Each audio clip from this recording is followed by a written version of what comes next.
there's a good chance that this unit actually drafts me in. A cursed battalion. Question mark regarding, but why is only 3 guys in the aircraft? Oh my god. Diversity was a strength. Diversity of guns. But it's really like World War I at this point. So that's literally the only way in.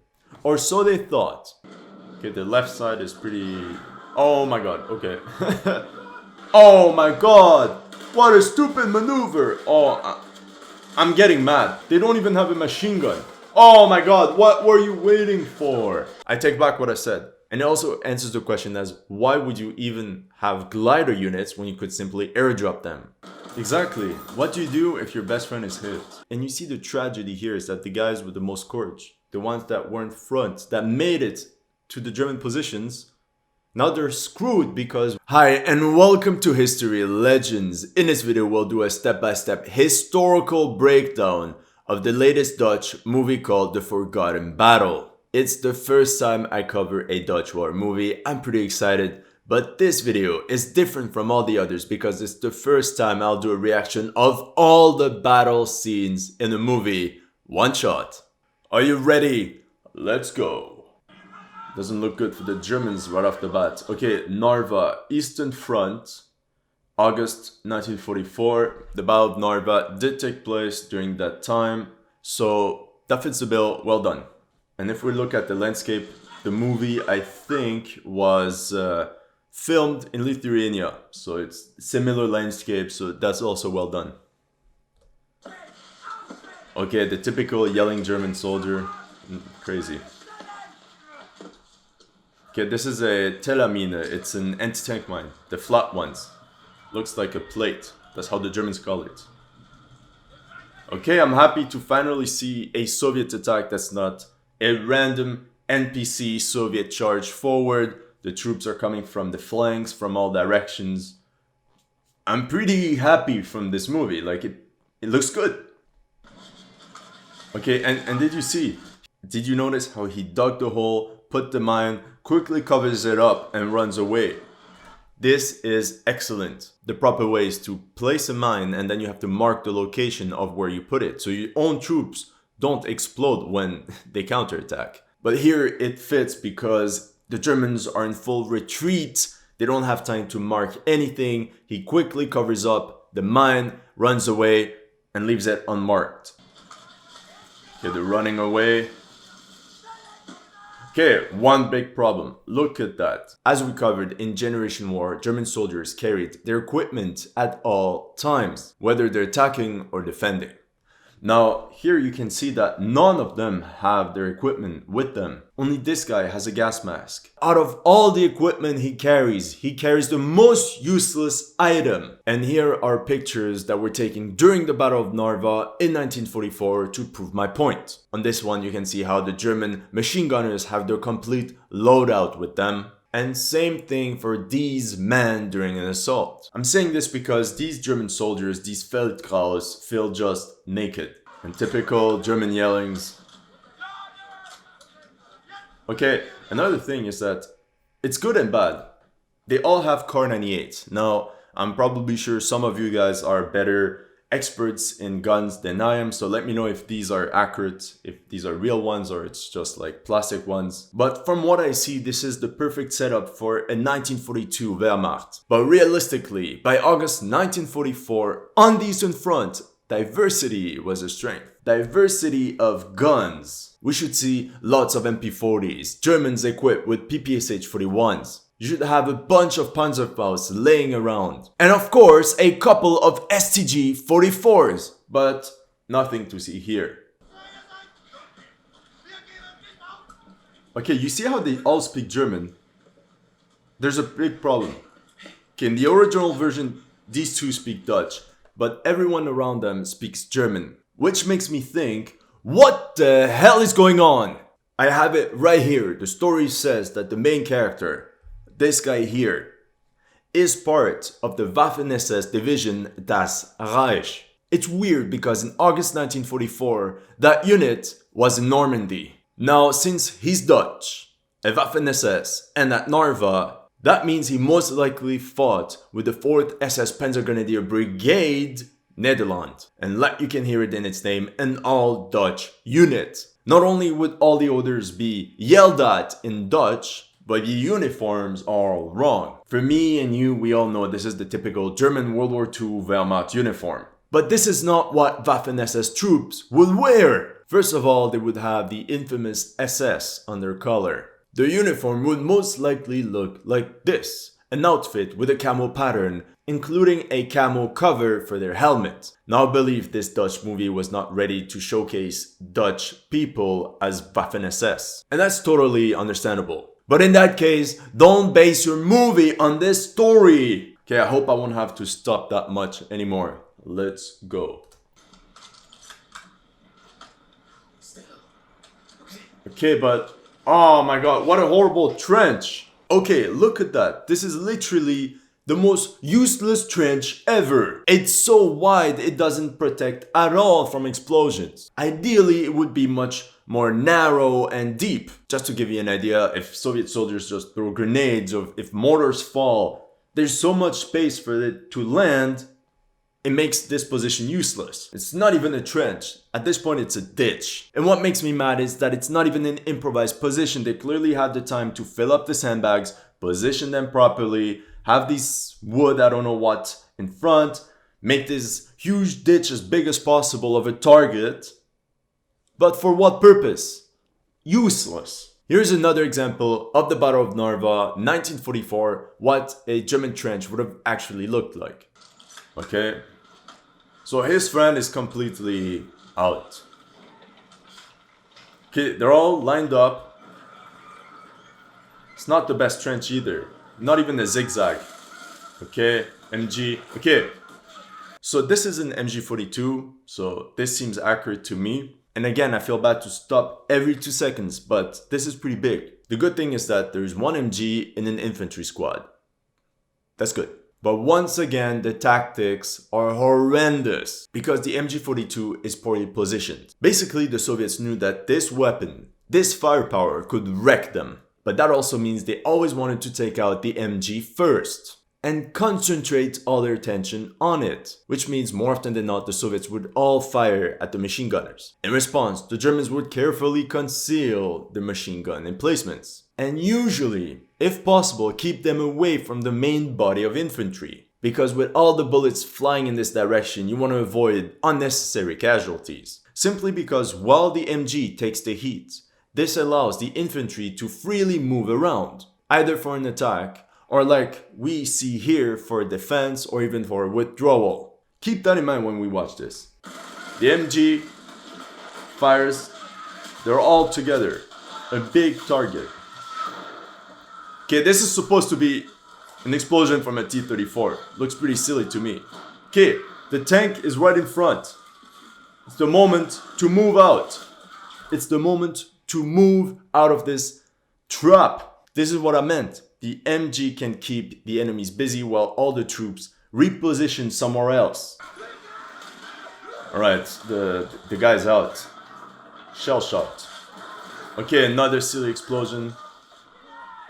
Okay, what's good is that here we see the Soviets, again, not acting like complete NPCs, and they're actually moving behind the cover of the tank. So that's great. So as you can see here, some of them are prone, some of them are crouched.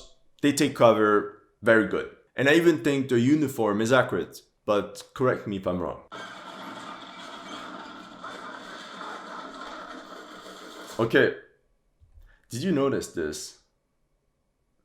I think there is a problem because the machine gun emplacement of the T-34-85 in this case should be on the left side. So I think this is a flipped image of what they actually filmed. But so yeah, this is more of a movie mistake than a historical one, but still it's visible here, the problem. All right, the machine gun is killing everyone. Why are they moving out in the fire line of this tank? And this is what I told you before. None of them have a Panzerfaust. They're literally the first line of defense.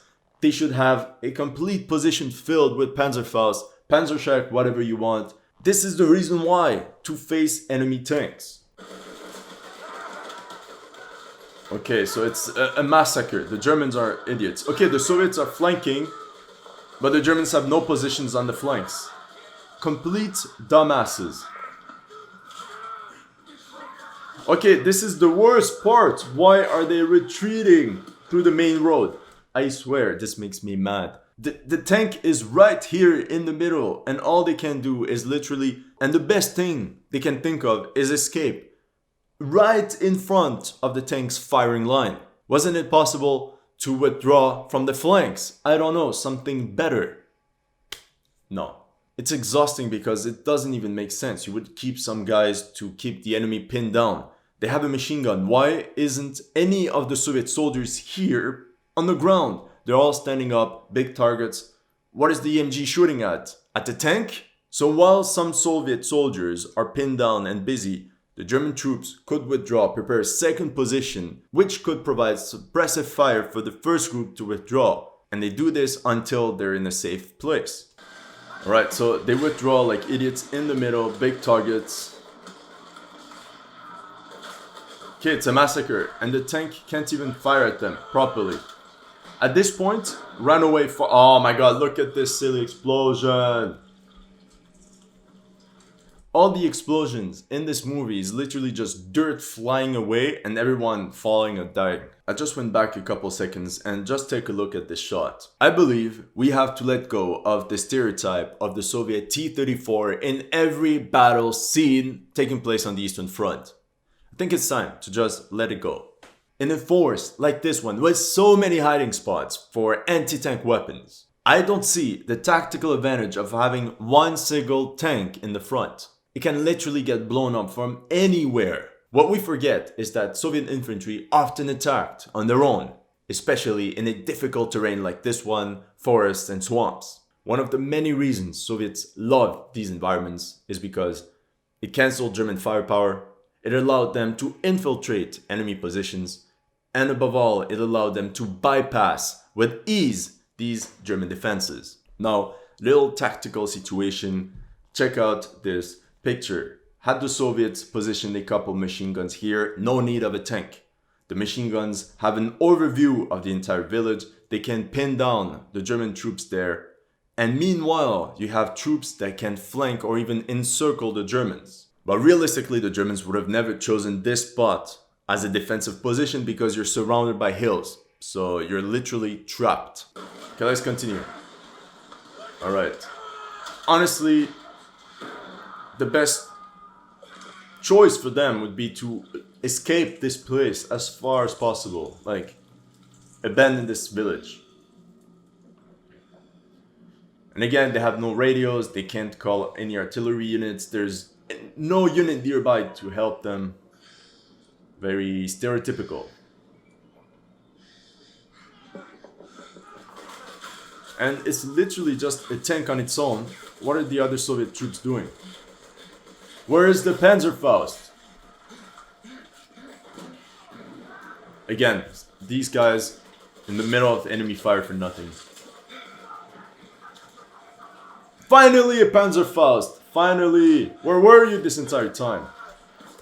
It seems that a lot of movies, they try to delay the most important weapon, Generation War. Oh, we don't know where's the machine gun, only appears at the end of the battle. Same thing here for the Panzerfaust. When it's necessary, when it's needed, it's not there. But it appears randomly at the end.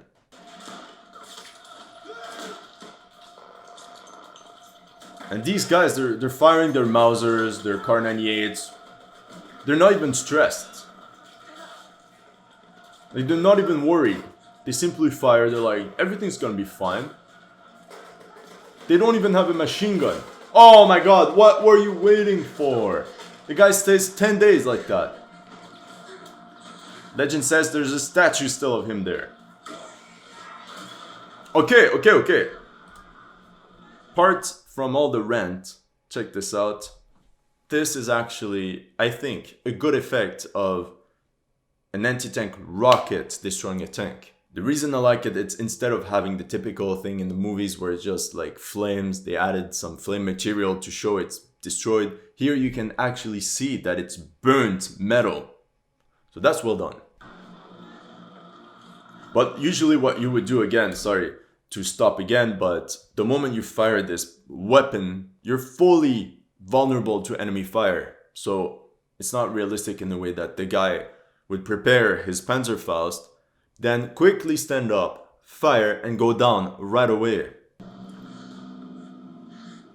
The brother... What is he doing? Oh my god, his shot. And why is nobody of them reacting? This guy could literally shoot the Soviet guy. No. They're all watching the scene. Nobody's shooting at the enemy. Is the battle over? The Soviets were clearly winning. Oh my god, it's done. Oh! In my opinion, it's a very mediocre depiction of the Eastern Front. And the worst is that it doesn't even have to do much with the rest of the story anyway. And I wonder how this guy even got out of the Eastern Front, how he survived this battle, because clearly it wasn't going well for them. Alright, now we have the second scene, the glider one. So, okay, Battle of Arnhem, they have a map, a pressure marker garden, but why is only 3 guys in the aircraft? Oh my god. I'll let you have a look. This massive aircraft has 3 guys in the back and 2 in the front. That's 5 guys in the massive glider. Seems off to me. But you know what? Let's confirm. Let's check. Okay, so those gliders are British airspeed Horsa. Interesting. And they have a capacity of about 25 fully equipped men. 25! Why is this thing empty? What a waste of a material.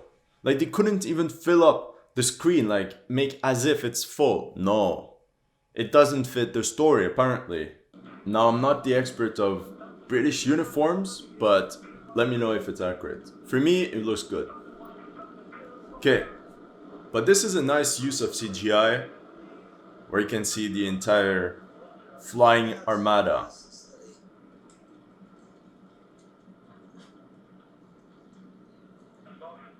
So I suppose the one on the left is the veteran. Beautiful shot. Just look at that. CGI can be of good use, and for such scenes, it's great. From what I read, actually there were 1,000 British horses about used for glider troops during Operation Market Garden. And these have to be carried, like you can see here, so it's a lot of aircraft. So there's one guy that we can see must be a veteran, and the younger one must be a newbie, I suppose.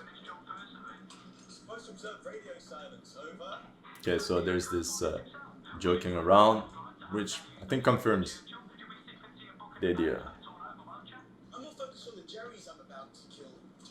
Oh yeah, oh, listen to that. The thing with gliders compared to paratroopers is that when you have paratroops being airdropped, the pilots fly back to base.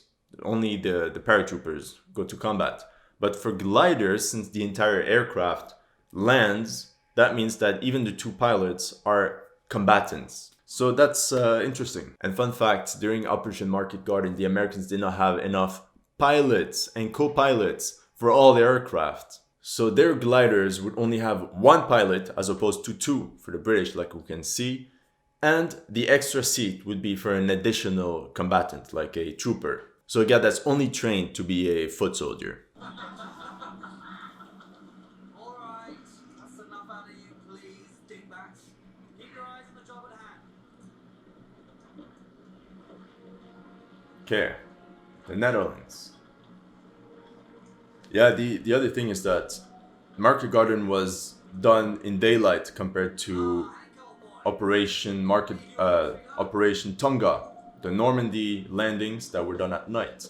And I believe the reason why is because in Normandy, the troops were literally scattered over kilometers and kilometers, which rendered these units almost useless if it wasn't for the ground forces that rescued them. So in Market Garden, they said, okay, we want the troops to be airdropped at the exact spot where we want them to. So they did it in daylight.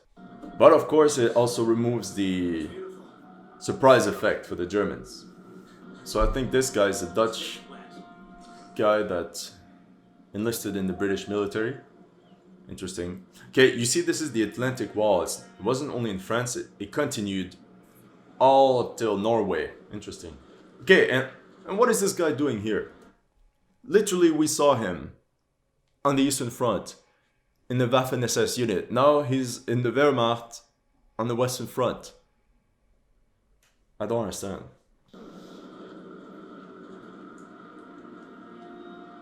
Oh, now they have their equipment. You see, this is what I was talking about. Finally. This is great. Couldn't they have done that in the first scene? I don't understand. It's probably another guy that directed this part. This is a good loadout outfit. Great. But imagine you see all these aircraft one morning. Pretty impressive. So for some, it's beginning of the battle. For others, it feels like liberation.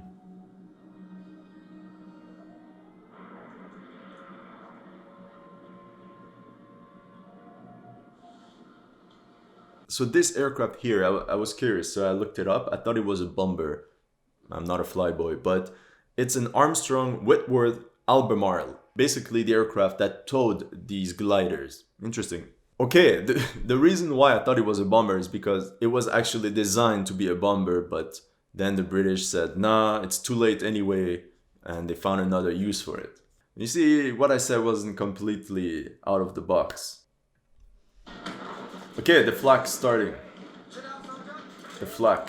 So the Flak shells were made to explode at a certain altitude or after a certain amount of time. This is why they blow up all about this region, like this height. So the goal wasn't to direct hit the aircraft. It was to blow up next to it and cause damage, as much damage as possible. You see, these, what we don't see in when we watch these movies is that, of course, obviously our life is not in the line, but often you could hear the crews of these aircraft yell, scream and everything. So you can imagine how this would impact all the aircraft around. So I can't really put words on it, but it must have been a horrible experience. But yeah, and basically the Flak would fire in batteries, like in salvos. Like 4 to 8 cannons would target one aircraft and fire all around it. Yes, exactly. Whoa. Okay. I'm surprised. It's actually what we were talking about. Okay, well done.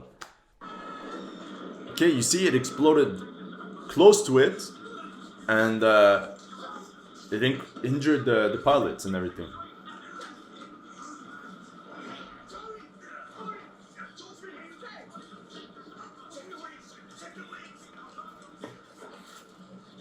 Okay, the wings are fine.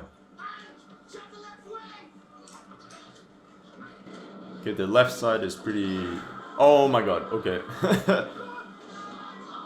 Okay. Okay. So you see it exploded on the left side, damaged the wing and everything, so... Oh, I take back what I said. This part is actually well done. I said at the beginning, why is there only 3 guys in the back when you could have 25? And it also answers the question as, why would you even have glider units when you could simply airdrop them with paratroopers? Simply because gliders were big enough to have troops, but they could also carry other stuff. They were very useful because they could carry small vehicles like jeeps, or even artillery pieces like a 6-pounder anti-tank gun. But this is where we go to the scene, and they could also carry a shit ton of ammunition, and these boxes is what I think it is, ammo. So this aircraft is packed with ammunition, and it's very important because, as you can imagine, this is way more precise than airdrops of ammo that can land anywhere. Here you more or less guarantee that it falls where it's supposed to. With that being said, I'm very happy. Well done. Again, I don't know the uniform of pilots, but this scene seems to be more accurate than the others.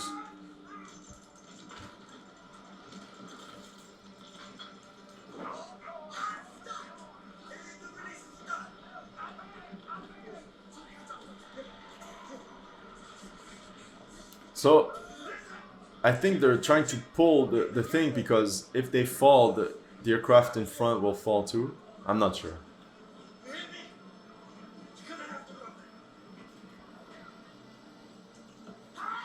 Okay, basically, from what I understood, the co-pilot, the young guy, is the one in charge now, because the main one is wounded.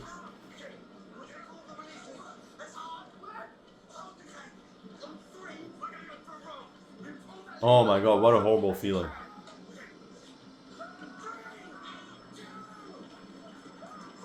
Wow, CGI on point, on point, on point.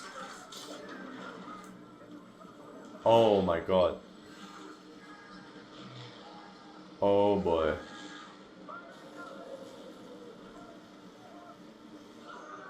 The worst is that Market Garden actually went well. They barely lost any aircraft compared to Normandy. But of course, it's just an overall statistic. If you're the one, if you're the bad number, I guess. Oh my god. Alright, so this is the second major battle scene, and I have to say, at first I was gonna rant and be critical of it. You know me, that's not what I do usually. In my opinion, it's much more accurate than the first one, and a lot of the questions I had at the beginning were solved at the end, so well done. So as of now, we have one scene that's good, one scene that's bad. It's 1-1. We need the third scene, the third battle scene, to be the tiebreaker. Let's check it out. So before recording this episode, I did my research, and when I looked up the Valtrin Island, I was like, hold on a second, I know this place. Fun fact, I went to Valtrin Island when I was a kid. I was like 5 years old. Good times. That means that it's probably one of the first battlefields I've ever visited. Actually, we went there for a long weekend getaway, you know. Alright. Ready? Now, since I'm emotionally attached to this battle, let's review it. So right off the bat, what we can see is that there are motorized vehicles and infantry disembarking from it. But I don't know the model of these vehicles. Doesn't look like half-tracks to me, so let me know in the comment section. But that was the strength of Allied forces. They would use motorized vehicles a lot, compared to Germans that would walk more. Okay, from what I see, it's a company-sized unit, and this is the actual strength of the unit that attacked. And they attacked around that time too, so it's pretty well done. Oh, check this out. What is this? No, never mind. I thought I recognized some symbol, but no. So these are supposed to be Canadian troops. Double emotional attachment.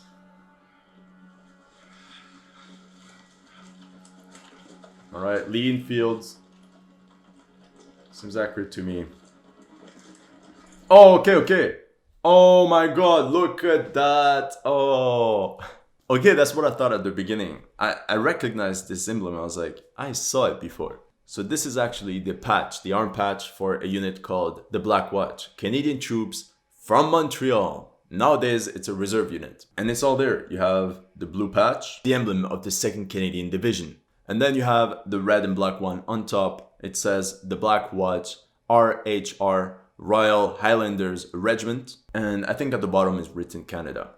And it's pretty accurate, as you can see on this uniform. So I'm pretty happy. And it's a Montreal unit. Whoa, didn't expect that. And if you look closely, you'll notice that the Canadian troops here don't wear the typical broady helmet, but a modified version known as the Mark III, an assault helmet. And its nickname was the turtle shell because of its shape. But before we continue, I have to let you know, the Black Watch is infamous for its military disasters. In Normandy, the unit went to battle and lost 99% casualties. Insane. And then this happened again in October 1944, like a few weeks before that in Holland. So I'm not too confident for them. Alright. So this is our pilot guy who got enlisted in Canadian troops. Just because, right? Okay, this is actually the Valtrin Causeway.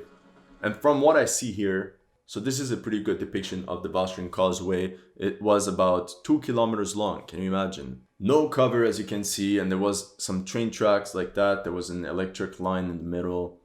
The CGI department did a good job. Now the reason why they attack like that, a frontal attack with no cover, is that because of the swamps on both sides of this causeway, you couldn't really use boats for an amphibious landing. So that's literally the only way in. Or so they thought. And they're literally packed. But at least we see about 100 men, even more. Okay, and it's true that there was an 88mm cannon at the other end that had a clear sight on this. Oh, you see? Here we have a problem. We have another problem from a flipped image, I think, is that I think you reload from the left side of the MG, not on the right side. So it's the same thing as the T-34 from before, flipped image.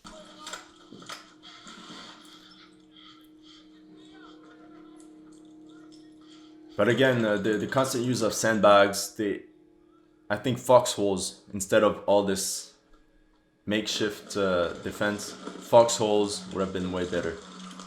And I think that's what the Germans used. Okay, the attack did take place in late afternoon, like this. And the poor Canadian guys, always as cannon fodder, stand forward. And again, what's realistic here is that this unit was literally the first one to go in.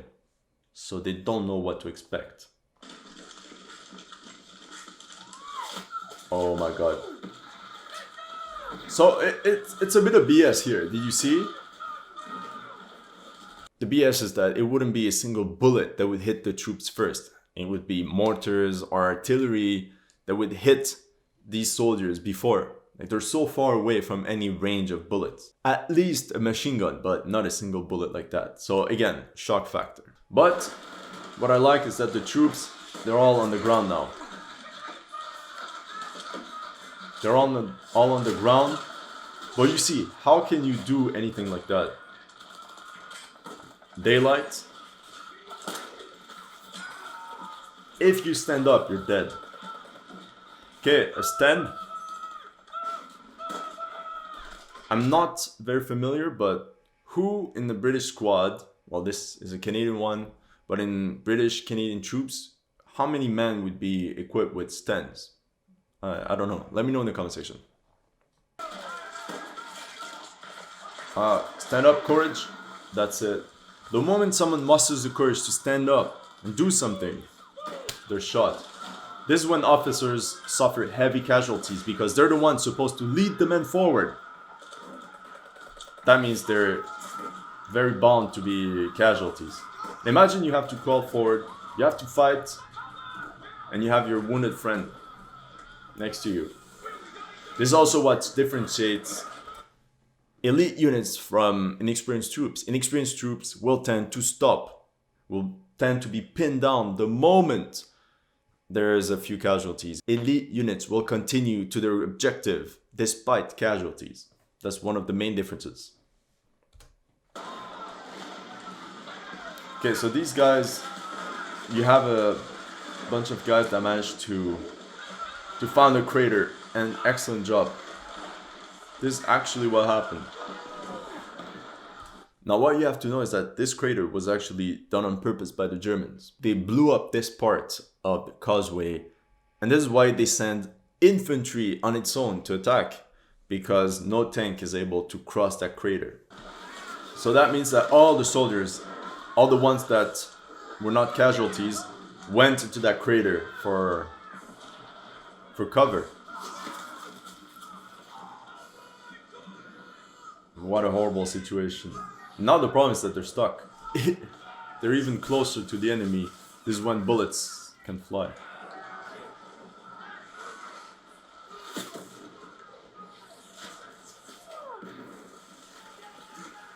It feels like trench warfare.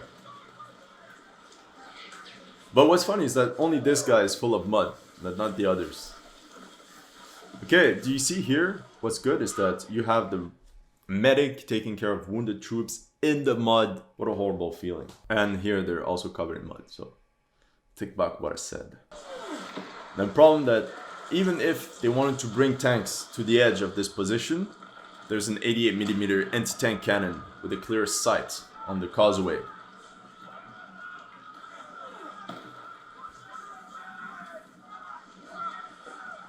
Okay, a Bren. Okay, bring the Bren forwards.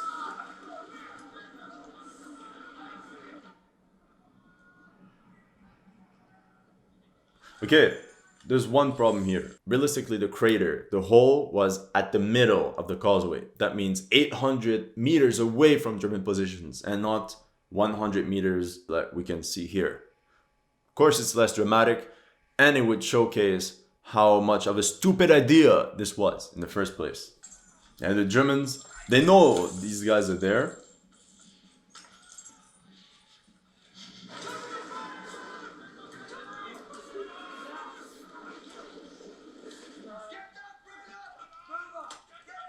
Okay, it's weird that the Germans didn't fire on the LMG guys, but that's the proper way, what you would do. LMG, suppressive fire. Oh, well done.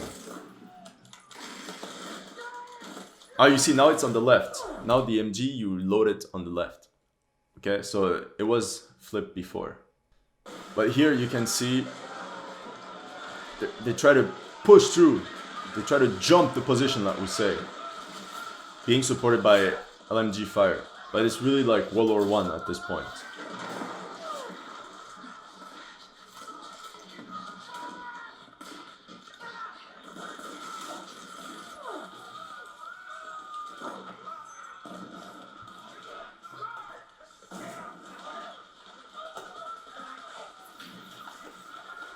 Okay, they're taking cover wherever they can. But that actually happened. Any crater, any little thing you could use as cover, they did.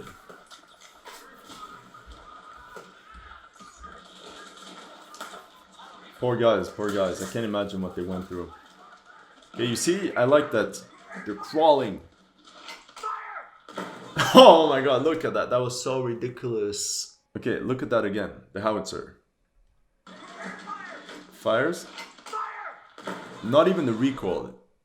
It's like in the reenactment, you know, when they put just a small explosive charge and it makes boom. So that is a 25-pounder gun, and they did use them to provide suppressive fire for the attack, but I think they bombarded before the assault, not during, because they're so close to enemy troops at this point.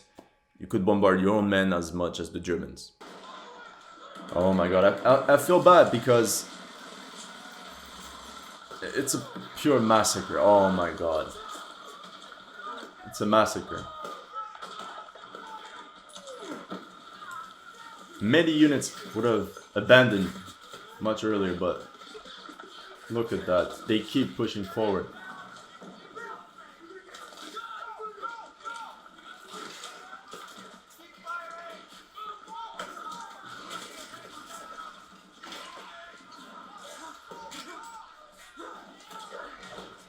And you see, this is good. You have the wounded guys.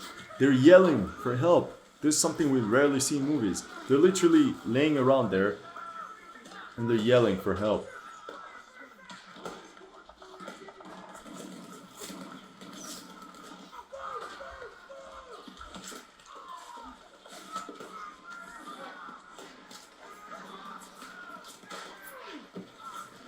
Oh god. Oh, the guy pushed him and stole his spot.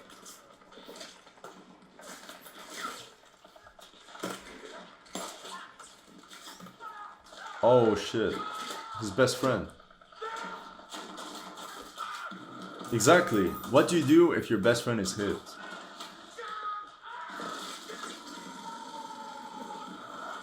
Oh, the artillery, finally. See, a lot of casualties would happen like that. You try to save your friend and... Oh, and you get shot yourself. Oh, retreat. Pull back, okay. Oh. And you see the tragedy here is that the guys with the most courage, the ones that weren't front, that made it to the German positions, now they're screwed because when the guys call retreat, you literally have to run back the entire way under enemy fire. Horrible. And once again, C Company of the Black Watch suffered 85% casualties, killed or wounded. Again, another disaster. It's literally a cursed battalion. I feel bad for them, but I don't want to jinx myself because if ever there was conscription in Canada, there's a good chance that this unit actually drafts me in. Because I live in the near vicinity of 4 reserve units. The Royal Montreal Regiment, shout out to Leon and Ron. The Royal Canadian Hussars, they have the best view. Le Régiment de Maisonneuve, a francophone unit. And the Black Watch. Oh yeah, I forgot, there's also Les Fusiliers Mont-Royal, another francophone unit. And all of these reserve units were part of the 2nd Canadian Division. So in the end, there's 1 in 5 chance for me to get enlisted in this cursed battalion. I should consider moving. But jokes aside, Canadian units during World War II were often used as pure cannon fodder, and it's really tragic. So you see the survivors, they come back. The worst is that by the time they came back, another Canadian unit was already ready for another assault. And I think that's the worst. That's the worst. Imagine you're the second wave, you just know what happened to the first wave. You see, you'll come ashore here. We'll attack them and you'll hit them on the flank. I call BS because this is exactly what they wanted to do in the first place, but they couldn't. I mean, it's true that the Scots flanked the German position. But I call BS because Canadian and Scottish officers had a massive clash when debating about the plan. First of all, Scottish troops didn't like the Canadians because they claimed they were undisciplined. But mainly because the Canadian commander wanted the Scottish division to attack yet again on the frontal assault. But the Scottish Major General said no and refused this order. Instead, he sent in patrols and actually found a way around the causeway through the water, which the Canadians thought was impossible. Anyway, these guys in the rowing boats did not happen. I find it a bit silly because you only see 2-3 rowing boats, a couple guys, but in reality it was an entire regiment that crossed over during this amphibious landing. Hundreds of men. So you see, they sent wave after wave of Canadian companies in frontal assaults. There should be much more casualties because it's literally the third wave here.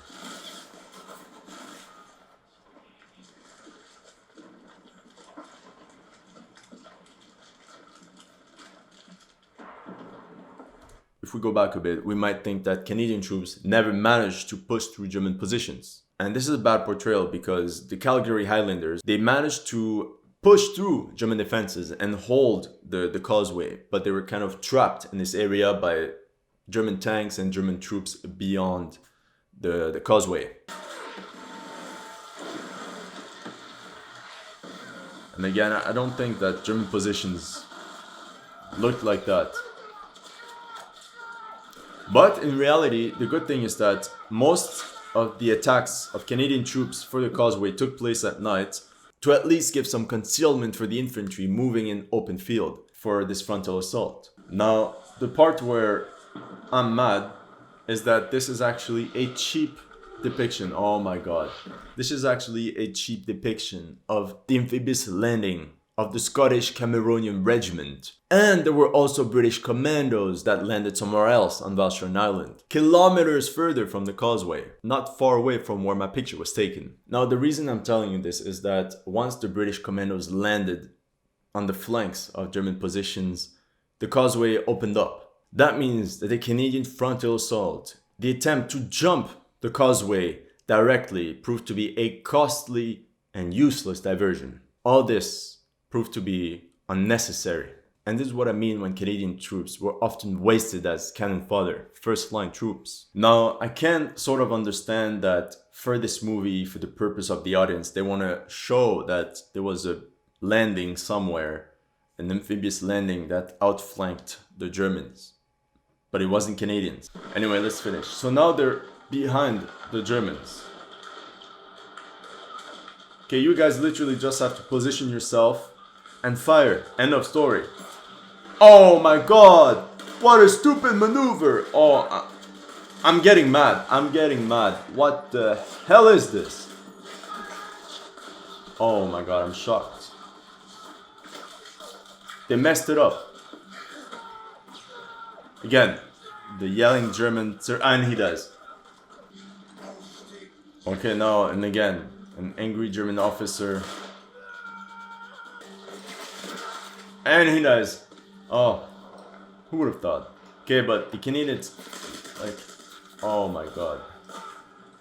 Okay, couldn't they just outflank the Germans? Like, literally cut them off from behind, encircle them. If they had encircled them, chances are all the Germans would have simply surrendered. You don't even need to fight, they would have surrendered. But no, like, you try to outflank them.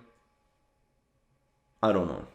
Let me know in the comment sections, again, what you would have thought. Why do they rush forward? This is what I don't understand. They have weapons, long-range weapons. They have machine guns. Why do you have to rush the position in close quarters? The moment the defenders know that they're kind of encircled, it creates a panic effect where they either surrender or run away, which gives you the victory either case. Oh my god, what a silly use of a grenade. Like, is it me or a grenade doesn't do that? You should just hear boom. The guys inside would be stunned. End of story. Not a huge fireball.